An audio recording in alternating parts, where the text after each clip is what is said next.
Para algunos significó una tragedia, para otros fue algo inevitable. A finales de 1991 tuvo lugar la desintegración oficial de la Unión de Repúblicas Socialistas Soviéticas. Este largo proceso tuvo sus orígenes en la década de los 80 con la llegada de Mikhail Gorbachov, quien lideró un amplio programa de reformas económicas conocido como la perestroika y un aumento de la transparencia interna, la glasnost. La Unión Soviética se había fundado en 1922 de la mano del líder revolucionario Vladimir Lenin, tras los sucesos de la convulsa Revolución Rusa de 1917 y la subsiguiente guerra civil entre los defensores y enemigos de la causa comunista. El sucesor de Lenin, Joseph Stalin, inició a finales de los años 20 un intenso proceso de transformación para convertir a la URSS en una gran potencia industrial. Tras la derrota de las potencias del eje en la Segunda Guerra Mundial, la URSS compitió contra Estados Unidos por el liderazgo del mundo durante el periodo conocido como Guerra Fría. Pero, ¿por qué se produjo la desintegración de la URSS? Hacia los años 80, un paulatino proceso de desgaste interno debilitaba los pilares del edificio soviético. Tres son los factores fundamentales de aquel progresivo debilitamiento: la crisis económica, la restricción de las libertades y la dificultad para plantarle cara a su próspero enemigo capitalista. El sistema económico soviético llevó aparejado un sangrante desabastecimiento de bienes de consumo para la población. La planificación centralizada sustituía la libre interacción entre empresas y consumidores por una ineficiente burocracia, anulando al máximo la iniciativa, la innovación y la libre competencia. Eran pocas las voces que osaban contradecir la línea marcada por la dirección del Partido Único.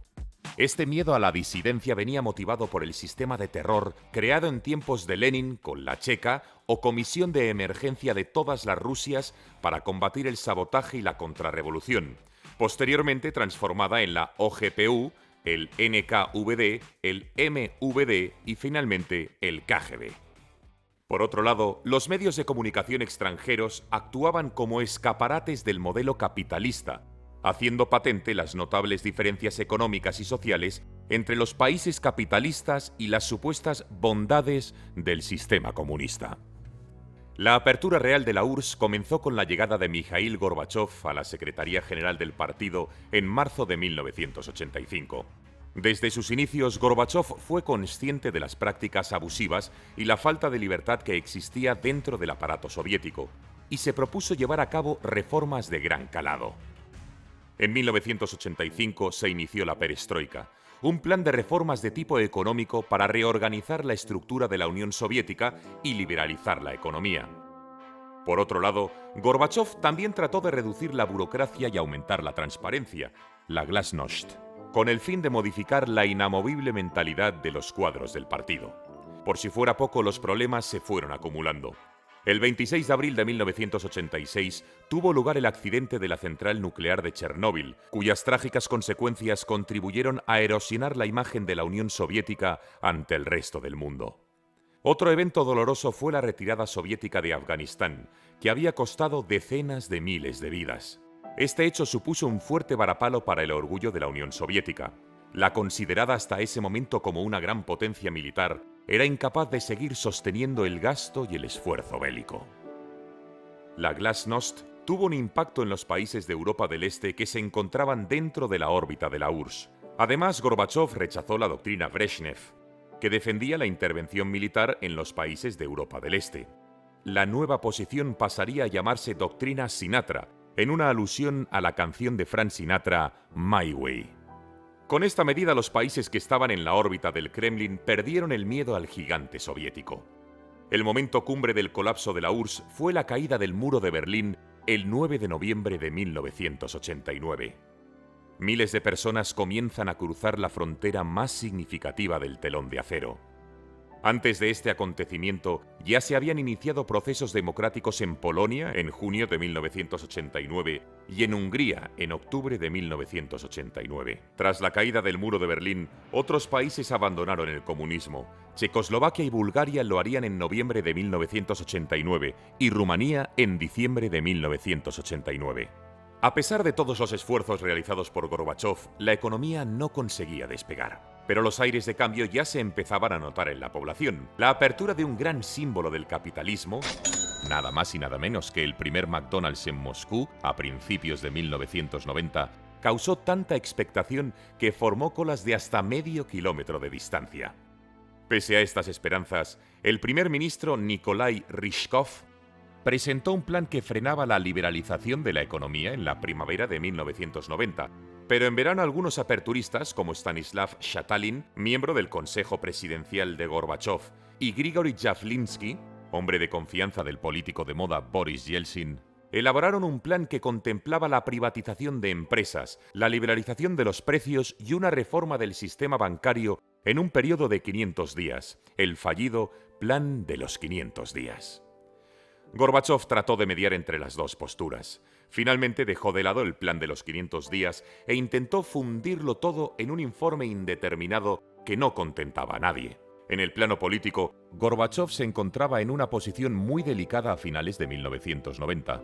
Para los aperturistas, el plan de los 500 días había quedado en papel mojado mientras el desabastecimiento de productos seguía haciendo estragos en la sociedad. A su vez, los nostálgicos de la era Brezhnev le echaban en cara a Gorbachov la pérdida de hegemonía de la URSS.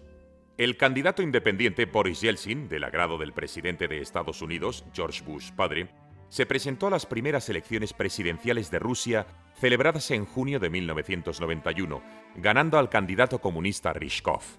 Esta deriva liberal y democratizadora hizo que los acontecimientos se precipitaran poco después, concretamente el 18 de agosto de 1991. En esta fecha tuvo lugar un golpe de Estado, promovido por el núcleo duro de la cúpula comunista, aprovechando que Gorbachov se encontraba de vacaciones en Crimea.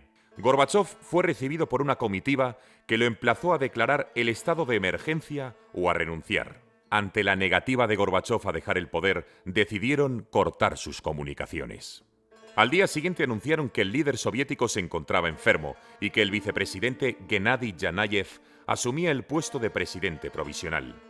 Boris Yeltsin, que no había sido detenido, se desplazó hasta la sede del Parlamento ruso para hacer una declaración en contra del golpe de Estado y pidiendo el restablecimiento de las comunicaciones con Gorbachov. En una imagen que dio la vuelta al mundo, Yeltsin se subió sin titubear a un tanque, manteniendo su firmeza ante una gran multitud. Para el 21 de agosto, el golpe había fracasado y Gorbachov ordenó el arresto de los golpistas y la reanudación de las comunicaciones. Gorbachov llegó a Moscú para atender a los medios de comunicación y dar por zanjada la crisis. El fracaso del golpe de Estado ayudó a profundizar el proceso democratizador de la URSS. Dicho proceso condujo a la posterior declaración de independencia de las antiguas repúblicas soviéticas. El 8 de diciembre de 1991, los líderes de Rusia, Ucrania y Bielorrusia firmaron el Tratado de Belaveshka, en el que la Unión Soviética se declaraba disuelta, y conformaron la Comunidad de Estados Independientes, la CEI.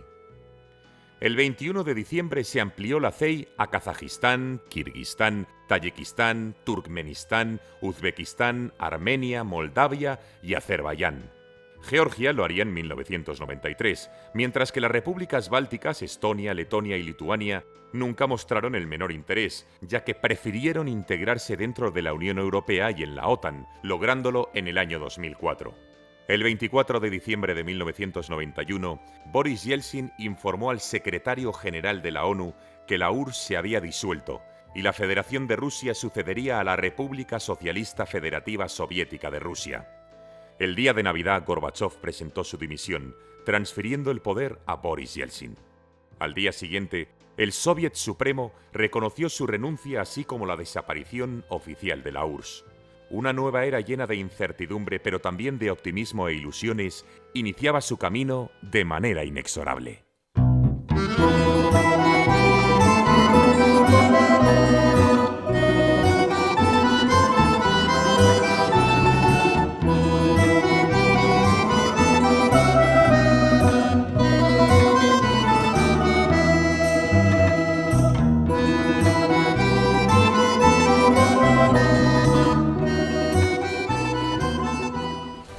Academia Play lanza su tercer libro.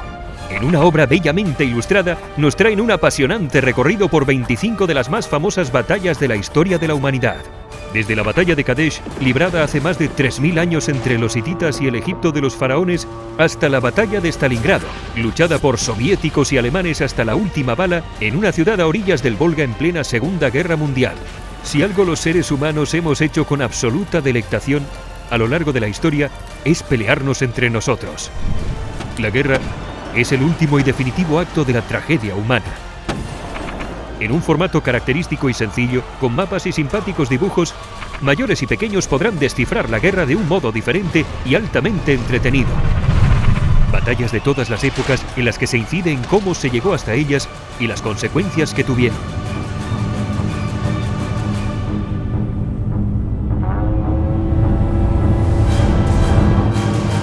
Academia Play es uno de los canales didácticos de YouTube más exitosos y con más seguidores. Sus suscriptores se cuentan por millones. El libro está escrito por Alberto Vidal Guerrero, Alberto Menéndez Zengra y Javier Rubio Doncé. Está editado por La Esfera de los Libros y el prólogo corre a cargo del exitoso divulgador Fernando Díaz Villanueva. Haz que tu experiencia de aprendizaje sea épica.